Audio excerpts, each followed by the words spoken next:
നിത്യത തീർക്കുന്ന നിമിഷങ്ങൾ എന്നുള്ള പാട്ട് എഴുതിയിട്ട് 50 വർഷം പൂർത്തിയാകുകയാണല്ലോ. ഈ 50 വർഷം മുമ്പ് ഇങ്ങനെ ഒരു പാട്ട് എഴുതാനുള്ള ഒരു പ്രചോദനം എന്തായിരുന്നു?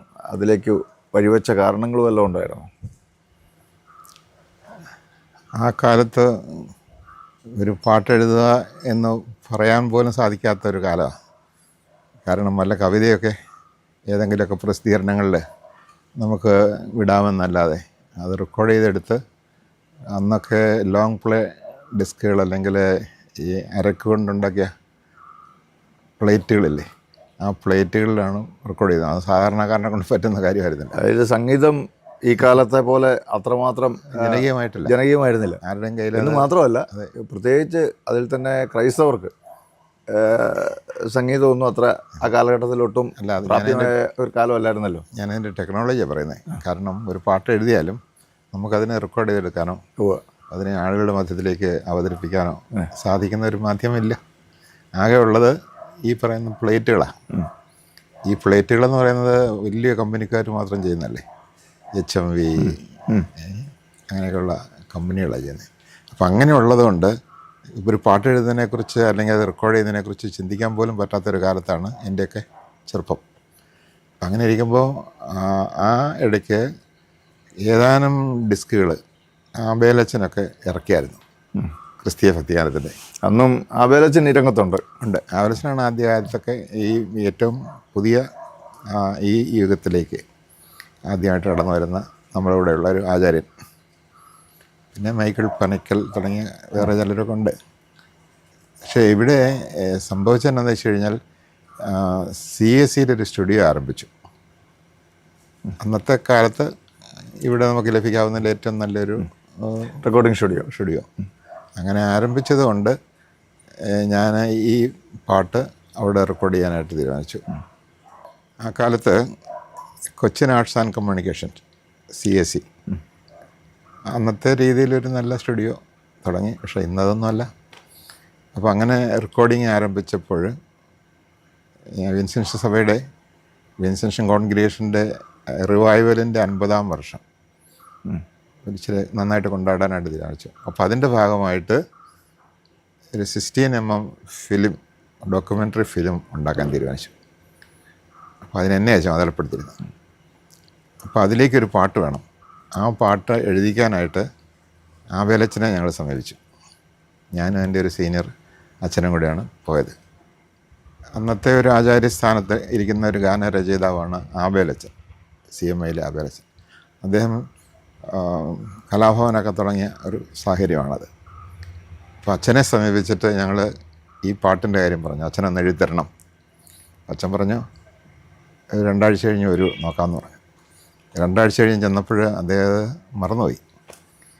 അപ്പം അദ്ദേഹം ഒരു ചോദ്യം ചോദിച്ചു, ഒരു പാട്ടെഴുതാനായിട്ട് പറ്റിയ ആരും വിൻസെൻഷൻ സഭയിലില്ലേ എന്ന് ചോദിച്ചു. അത് വാസ്തവത്തിൽ ഒരു പ്രചോദനമായി എനിക്ക്. അപ്പോൾ എൻ്റെ കൂടെ ഉണ്ടായിരുന്ന അച്ഛൻ എന്നെ സ്വകാര്യമായിട്ട് വിളിച്ച് പറയുകയും ചെയ്തു, തനിക്കിത് സാധിക്കും, അതുകൊണ്ട് വേറെ എങ്ങും പോകേണ്ട ആവശ്യമില്ല, താൻ എഴുതാൻ പറഞ്ഞു. അപ്പോൾ എൻ്റെ ഓർഡിനേഷൻ കഴിഞ്ഞിട്ട് 1 വർഷം ആകുന്നേ ഉള്ളൂ.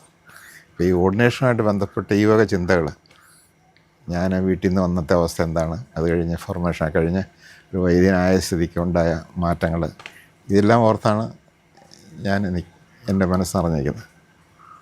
അപ്പോൾ ഈ സ്നേഹിച്ച് ഈ കൽക്കരിക്കട്ടെ വൈഡൂര്യമാക്കിയ ദേവപുത്ര എന്നൊക്കെ പറയുന്നത് എന്നെ ഒരു പ്രാകൃതാവസ്ഥയിൽ നിന്ന് ഈ പൗരോഹിത്യത്തിൻ്റെ ഒരു അവസ്ഥയിലേക്ക് രൂപാന്തരപ്പെടുത്തിയെടുത്ത ആ സ്നേഹത്തെ ഓർത്തിട്ടാണ്. അപ്പോൾ അങ്ങനെ ആ പാട്ടെഴുതി CSCക്കാരത് റെക്കോർഡ് ചെയ്ത് ആദ്യം വൈകാതെ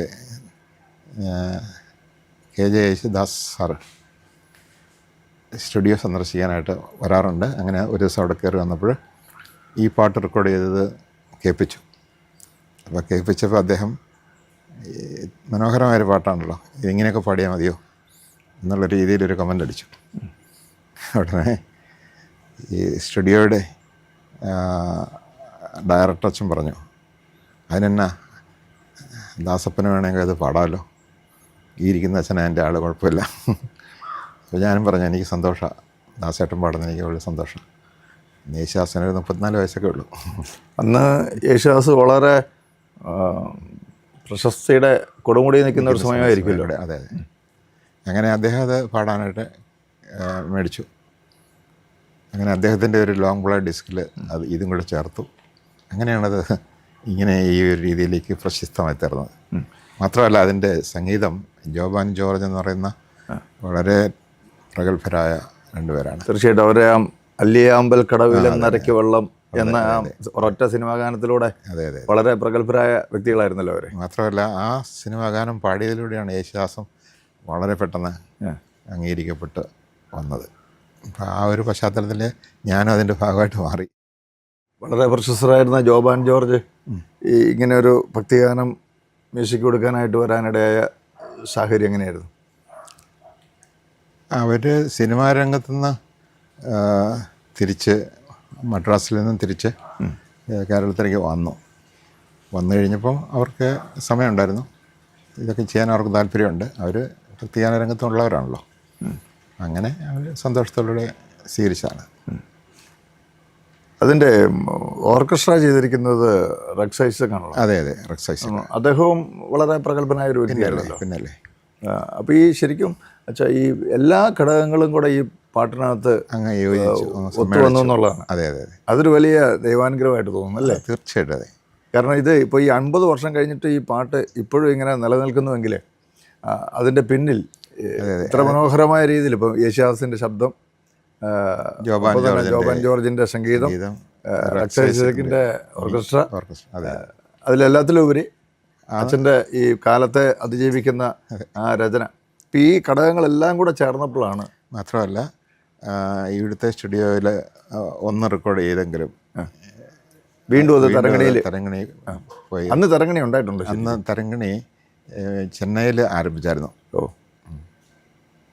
അത് കഴിഞ്ഞ് പിന്നീടാണ് അത് തിരുവനന്തപുരത്തേക്ക് പുതിയ കെട്ടിടത്തിലേക്ക്. അന്ന് അച്ഛാ ഇത് കാസറ്റിലായിരുന്നോ അതോ അതിന് മുമ്പുള്ള? അന്ന് കാസറ്റ് ആയിട്ടില്ല. ഇല്ല, സ്പൂളായിട്ടില്ല. സ്പൂള് പോലും ഇല്ല. അത് ശരി. ശരിക്കും പറഞ്ഞാൽ ഈ ഡിസ്ക് മാത്രമാണ് വലിയത്. അതെ അതെ. സ്പൂളിൽ റെക്കോർഡ് ചെയ്യാൻ വേണ്ടി സ്പൂൾ ഉപയോഗിക്കും എന്നല്ലാതെ സാധാരണക്കാരുടെ ഒന്നും അത് പ്രാപ്യമായിരുന്നില്ല. അപ്പോൾ സാധാരണക്കാർക്ക് ഒരു പാട്ട് കേൾക്കാനൊന്നും അത്ര എളുപ്പമുള്ള ഒരു കാലഘട്ടം അല്ല. ഇന്നത്തെ പോലെയുള്ള ഇല്ല. സംവിധാനങ്ങളൊന്നും. റേഡിയോയിൽ വരുന്ന ഗാനങ്ങളാണ് അന്നത്തെ ആസ്വാദനത്തിൻ്റെ ഒരു മാധ്യമം എന്ന് പറയുന്നത്. ആകാശവാണി, റേഡിയോയിൽ കൂടെ സംഗീതം ഇങ്ങനെ ലളിത സംഗീതമായിട്ടും സിനിമാ സംഗീതമായിട്ടും. ആ കാലഘട്ടത്തിലൊക്കെ ഈ ക്രൈസ്തവ ഭക്തിഗാന രംഗം വളരെ ശുഷ്കമായിരിക്കും. ഒരിക്കലും ഒരുപക്ഷെ ബെലച്ചൻ്റെ 1-2 അങ്ങനെയുള്ള പേരുടെ പാട്ടുകളല്ലാതെ. അതിന് മുമ്പ് ആ പടം ഉണ്ടായിരുന്നത് ഏമ എന്ന് പറഞ്ഞാൽ എന്ന മൊട്ട് എന്ന് പറഞ്ഞാൽ ഏതെങ്കിലും ഒരു ഗാനത്തിൻ്റെ ആ രീതിയിൽ ആ മ്യൂസിക്കിൽ നമ്മളിവിടെ വരികൾ എഴുതും. അത് പാരഡി എന്ന് പറയാം. അതാണ് ഈ പഴയകാല പാട്ടുപുസ്തകങ്ങളിലൊക്കെ എന്ന മട്ടെന്ന അങ്ങനെയുള്ള പാട്ടുകളെ ഉണ്ടായിരുന്നുള്ളൂ. അത് കഴിഞ്ഞിട്ടാണ് സ്വതന്ത്രമായിട്ട് വരികൾ എഴുതാനും അത് സ്വതന്ത്രമായിട്ട് ട്യൂൺ ചെയ്യാനൊക്കെ തുടങ്ങിയത്. അതിനൊക്കെ പാരലായിട്ട് ആവലച്ചൻ്റെ ഒരു സംഘവും പിന്നെ ഈ CSCയുടെ ഒരു സംഘമൊക്കെ ഉണ്ടായിരുന്നു നോക്കാൻ. എങ്കിലും വളരെ അത് എണ്ണത്തിൽ വളരെ കുറവായിരുന്നു. എന്നുവെച്ചാൽ ഈ പാട്ടൊക്കെ എഴുതി ഇത് യേശുദാസ് യേശുദാസ് ഇത് പാടാൻ ഉണ്ടായ സാഹചര്യമൊക്കെ വന്നു. അന്ന് അച്ഛന് വിചാരിച്ചിരുന്നോ ഈ പാട്ടിങ്ങനെ ഒരു 50 വർഷങ്ങൾ കഴിഞ്ഞ് പിന്നെയും ഈ പാട്ടിനെക്കുറിച്ച് സംസാരിക്കാൻ ഒരു സാഹചര്യമൊക്കെ വരുമെന്നൊക്കെ അന്ന് ചിന്തിക്കാൻ പറ്റുമായിരുന്നു? അങ്ങനെ ചിന്തിക്കാനൊന്നും പറ്റില്ല. എങ്കിലും ഈ പാട്ട് എൻ്റെ അറിവും എൻ്റെ ഞാൻ സാഹിത്യമായിട്ടും ഒക്കെ ബന്ധപ്പെട്ട ഒരാളെന്നുള്ള രീതിയിൽ ഇതിൻ്റെ രചനയുടെ പ്രത്യേകതയെക്കുറിച്ച് മറ്റു പല രചനകളെയും വെച്ച് അത് ഞാൻ തിരിച്ചറിഞ്ഞിട്ടുണ്ട്. പക്ഷെ അങ്ങനെ ഓരോരുത്തർ സാവധാനം അത് തിരിച്ചറിഞ്ഞത് വന്നപ്പോൾ എനിക്ക് സന്തോഷം തോന്നിയിട്ടുണ്ട്. അന്ന് അച്ഛന് ഇത്രയും ഈ ഒരു ആധ്യാത്മിക ചിന്താഗതി, കരിക്കട്ടയായിരുന്ന എന്നെ സ്നേഹിച്ച് വൈഡൂര്യമാക്കിയ ദൈവോത്ര എന്ന് പറയുമ്പോൾ ശരിക്കും അതാ ഈശോയിലൂടെ വെളിപ്പെട്ട ദൈവസ്നേഹത്തിൻ്റെ ഒരു ചിത്രമാണല്ലോ അവിടെ വെളിപ്പെടുത്തിയിരിക്കുന്നത്. അന്നത്തെ എൻ്റെ അനുഭവത്തെക്കാൾ വലിയ അനുഭവങ്ങൾ പിന്നീട് എനിക്കുണ്ടായി. അപ്പോൾ ഉണ്ടായപ്പോൾ എനിക്ക് തോന്നി ഇന്നായിരുന്നല്ലോ ഇത് പറയേണ്ടത്. ഉദാഹരണത്തിന് പരിശുദ്ധാത്മാഭിഷേകമൊക്കെ പ്രാപിച്ച അപ്പോൾ ഇന്നിപ്പോൾ ഈ കാലഘട്ടത്തിൽ എന്നെ പോലെയുള്ള ഒരാൾ അത് കേൾക്കുമ്പോൾ അതിന് പ്രസക്തി വർദ്ധിക്കുകയാണ് ചെയ്തുകൊണ്ടിരിക്കുന്നത്. അതെ കാരണം ഞാൻ എൻ്റെ ജീവിതത്തിലേക്ക് നോക്കുമ്പം ഏറെക്കുറെ ഇത് അങ്ങനെ തന്നെയാണ്. അതെ അതെ അത് അനുഭവത്തിൽ നിന്ന്, അന്നത്തെ കുഞ്ഞനുഭവത്തിൽ നിന്ന് പറഞ്ഞതാണ്. പക്ഷേ ആ പറഞ്ഞതിനെ ഇന്ന് ഇന്നത്തെ ദൈവാനുഭവമായിട്ട് നോക്കുമ്പോൾ ഇന്നായിരുന്നു അത് പറയേണ്ടിയിരുന്നത്, കൂടുതൽ പ്രസക്തമായിരിക്കുന്നു. തോന്നി. അതുകൊണ്ടാണ് അച്ഛാ ഇത് കാലത്തെ അതിജീവിക്കുന്ന ഗാനം എന്ന് പറയുന്നത്. കാരണം ഇനിയൊരു 50 വർഷം കൂടെ കഴിഞ്ഞാലും അതെ അതിന് പഴക്കം തോന്നി. ഈശോയുടെ സ്നേഹത്തിന് മാറ്റമില്ലല്ലോ. അതെന്നും പുതിയതായതുകൊണ്ട് ആ സ്നേഹത്തെ ഇത്രമേൽ കൃത്യമായിട്ട് എനിക്ക് തോന്നുന്നു ഇങ്ങനെ ഇത്രമാത്രം ചേർന്ന് പോകുന്ന ഒരു വർണ്ണന വേറെ അധികം ഉണ്ടായിട്ടില്ലെന്ന് തോന്നുന്നു. അതുകൊണ്ടാണ് ഞാൻ സൂചിപ്പിച്ചത്. കാരണം ഒരു കൽക്കരിക്കട്ടയെ ഇങ്ങനെ വൈഡൂര്യം പോലെ ആക്കി മാറ്റാൻ കഴിയുന്ന, അത് ഈശോയുടെ സ്നേഹത്തിനല്ലാതെ ഈ ലോകത്തിൽ മറ്റൊന്നിനും അത് സാധ്യമാകത്തില്ലല്ലോ. മാത്രമല്ല അതിനകത്ത് കൽക്കരിക്കട്ട അടിസ്ഥാനപരമായിട്ട് കാർബണാണ്, വൈഡൂര്യവും കാർബണാണ്. അപ്പോൾ ഒന്ന് മറ്റൊന്നായിട്ട് രൂപാന്തരപ്പെടുകയാണ്. മനുഷ്യനെ സംബന്ധിച്ചും അടിസ്ഥാനപരമായിട്ട് മനുഷ്യൻ ഒന്ന് തന്നെയാണ്. പക്ഷെ ആ മനുഷ്യന് രൂപാന്തരപ്പെടാനുള്ള സാധ്യതയുണ്ട്.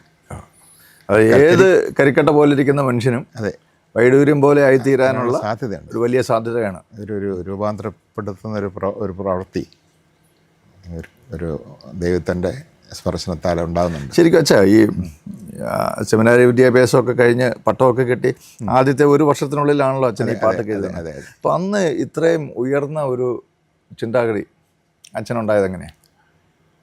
അത് എനിക്ക് നേരത്തെ തന്നെ എപ്പോഴും ഞാൻ വളരെ ഉയർന്ന ചിന്തിച്ചുകൊണ്ടിരുന്നത്. അതുകൊണ്ട് ഈ പ്രൊഫസേഴ്സ് പഠിപ്പിക്കുമ്പോൾ പോലും ഇതിങ്ങനെ അല്ലല്ലോ ആയിരിക്കേണ്ടതെന്നുള്ളൊരു തോന്നൽ അന്നുണ്ട്. അതുകൊണ്ട് ഞാൻ പരീക്ഷയ്ക്കൊക്കെ പലപ്പോഴും തോറ്റുപോയിട്ടുണ്ട്. കാരണം ഞാൻ എൻ്റെ അഭിപ്രായം ചിലപ്പോൾ എഴുതി വെക്കും. അത് അവരുടെ ശരിയോട് ചേരുന്നില്ല. അത് ഇതല്ല പ്രത്യേകിച്ച് പിതാവ് മഹത്വപ്പെടാൻ വേണ്ടിയാണ്, അല്ലെങ്കിൽ പിതാവിനെ പ്രസാദിപ്പിക്കാനാണ് പുത്രൻ ബലിയർപ്പിച്ചതെന്നൊക്കെയുള്ള കേൾക്കുമ്പോഴേ എനിക്കത് അന്ന് സ്വീകരിക്കാൻ പറ്റുന്നില്ല. കാരണം അപ്പോൾ പിതാവും പുത്രനും രണ്ടായി പോയില്ലേ, ഒന്നല്ലേ. പിതാവിനെ നമ്മൾ പുത്രനിലൂടെ തന്നെ കാണുമെന്ന് ഈശോ പറഞ്ഞില്ലേ. അങ്ങനെ എനിക്ക് പാരമ്പര്യമായി കിട്ടിയ ഈ പഠനത്തിലൂടെ ലഭിച്ച അറിവിനെ എനിക്ക് അംഗീകരിക്കാൻ പലപ്പോഴും പറ്റിയിട്ടില്ല പല കാര്യങ്ങളിലും. പക്ഷെ അതൊക്കെ പിന്നീട് ഉപകരിച്ചു എന്ന് പറയാൻ പറ്റുള്ളൂ. പക്ഷെ ഇപ്പം സത്യം എന്താണെന്ന് എനിക്ക് വെളിപ്പെട്ട് കിട്ടിയതുകൊണ്ട് അത് പുസ്തകത്തിലൊക്കെ ആയിട്ട് പ്രസംഗത്തിലൊക്കെ ആയിട്ട് എനിക്ക് അവതരിപ്പിക്കാൻ പറ്റുന്നുണ്ട്. പക്ഷേ പിന്നീടും അനേക ഗാനങ്ങളിലൂടെ അച്ഛൻ ഈ സത്യത്തെ എത്ര മനോഹരമായിട്ട് ആവിഷ്കരിച്ചിട്ടുണ്ട്.